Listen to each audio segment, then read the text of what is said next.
Sabay-sabay natin alamin ang mga kaganapan na nangyayari sa ating bansa.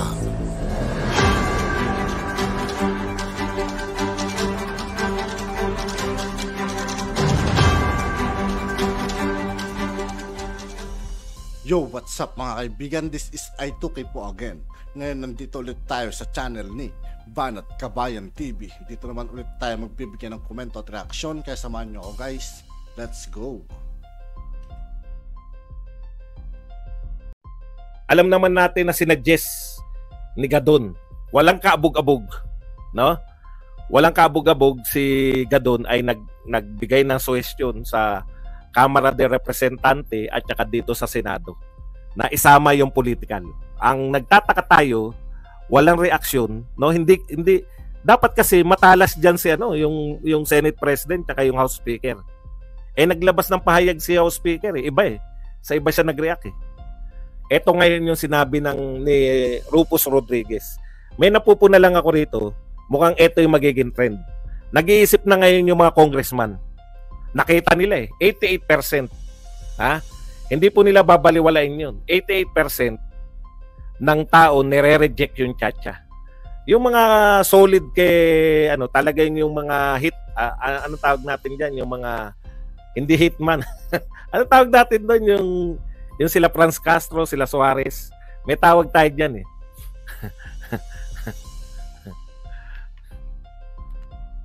Ano na nga tawag doon? Attack dog. Maliban sa mga attack dog, no? Yung laging nagpe-press con na puri-purihin. Kasama na si Garin. Etong mga attack dog, talagang solid yan kay Martin. Pero yung iba po, yung ibang congressman na, teka muna, bakit hindi ako yung ibang congressman na mahilig pong kung sino yung nakapwesto, doon sila. Kung kay Duterte lahat yan eh. Nung panahon ni Duterte, natutuwa kayo, di ba? Sasabihin nyo siguro, kita mo, iniwan ka na ng mga supporter mo. Yung mga congressman, ganun po talaga ugali. May magiging solid yan kay Martin.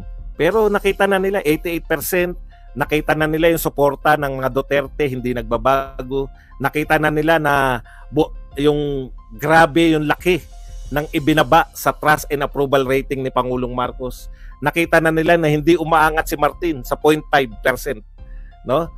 Siyempre may future pa yung mga yung mga congressman, ha? Hindi po nagtataya yan. Kung sa isang very popular na pangulo, very willing silang iwanan si Duterte.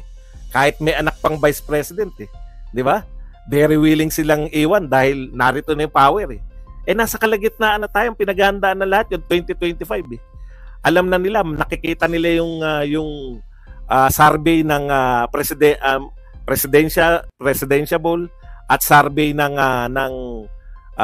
senatoriables. Panay Duterte boys, no? Sama na si Aimee. Panay kaalyado ni Duterte yung winning. Kaya nag-iisip na yung mga yan, no? Ito po, tingnan nyo. Ang una pong nagbigay, no? Hindi naman siya nagduda. Pero nagbigay na siya ng kondisyon kay Martin. Ito po, pakinggan nyo si Rufus Rodriguez. Ito si Rufus Rodriguez kasi dilawan to. Di ba tao ni Tao po ni anong pangalan to? Lenny. Sabi po ni Rufus Rodriguez, dahil sikat yung sikat yung suggestion ni Gadon. House Committee on Constitutional Amendments Chairperson. Siya pala yung chairperson, si Rufus, no? House Committee on Constitutional Amendments Chairperson and Cagayan de Oro Representative Rufus Rodriguez urged, hinihikayat niya si Speaker Ferdinand Martin Romualdez to ignore the political amendments proposal of Presidential Advisor Larry Gadon, no? Diretso sa basurahan. Yan po ang gustong mangyari ni Rufus Rodriguez. Ibasura. Ayan, no? Diretso sa basurahan. Romualdez urged to ignore Gadon's political reform proposal. No? Basahin natin kung meron siyang sinabi na diretso sa basurahan. I want to make it clear, this administration's position in introducing reforms to our constitution extends to economic matters alone or those strategically aimed at boosting our country's economy, nothing more. Ayan ha. Dati lahat ng sabihin ni Martin, okay sila eh. 'Di ba? Alam naman natin na itong tsa-tsa na to ay patungo po to sa political. No? Ito po, tahasan. Meron na pong congressman, makapangyarihan po 'yan. Sabi niya, hindi ako papayag. Sinabi sa atin na economic lamang ang tsa-tsa. Kaya hinihikayat ko si Martin na ibasura. Wala pong reaction si Martin eh. Mabilis po yan si Martin eh. Pag may ganyan pong issue tungkol sa tsa-tsa, nagre-react agad yan. Pati yung mga tao ni Martin, si Suarez, sino yung taga Pampanga? Si Gonzales, tsaka si Dalipe, si Garin. Ang tanong ko, nasan kayo ngayon? No? Correct. Nagmamanoy-obra na si Rufus. Parang ito yung way out namin. Di ba? Ito yung way out ko. Sa pagsuporta. Kasi nagdeklara siya, sabi niya, ang tsa-tsa ay para lang, nung sinusuportahan kong tsa-tsa, para lamang sa economic. Yan yung sinabi ng administrasyon. At wala nang iba. Tanong lang, Rufus, tayo naman, matatagal na tayo sa politika. Ikaw, matagal ka ng congressman. Ha? Hindi lang naging congressman yan, para naging mayor pa yata yan, o kung ano pa man ng Cagayan de Oro. Matagal na yan eh. Matagal ng congressman yan. Ako naman, matagal na akong sumusubaybay sa politika, Rufus.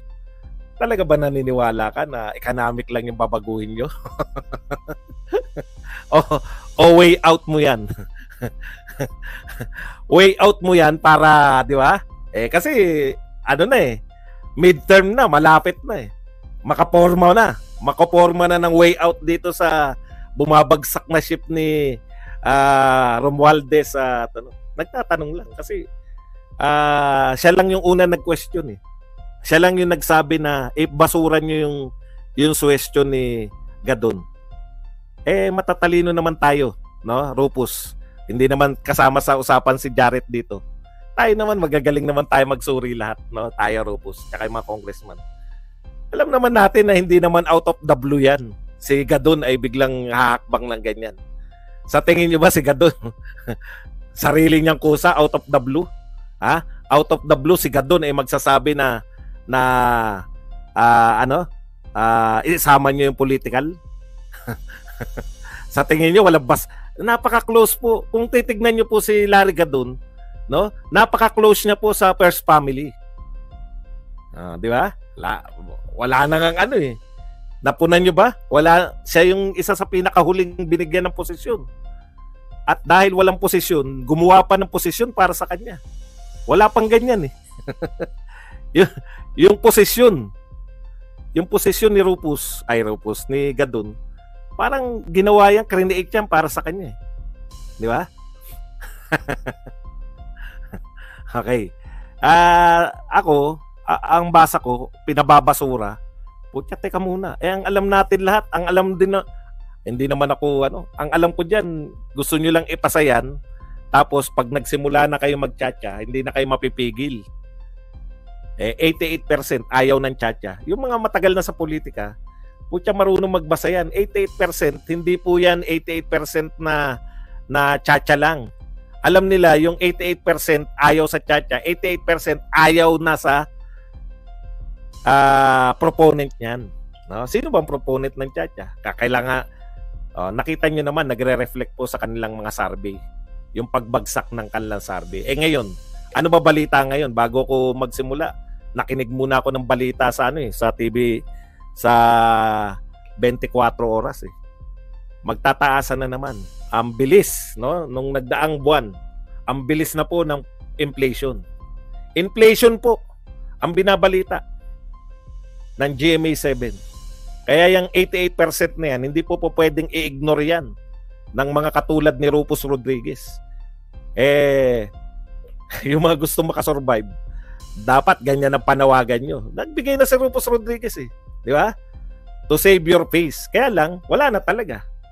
Pagka marami sa mga congressman ay nanawagan ng no to political chacha, yari na yung ambisyon ng Kamag-anak Incorporated. Kasi yun lang talaga ang pag-asa eh.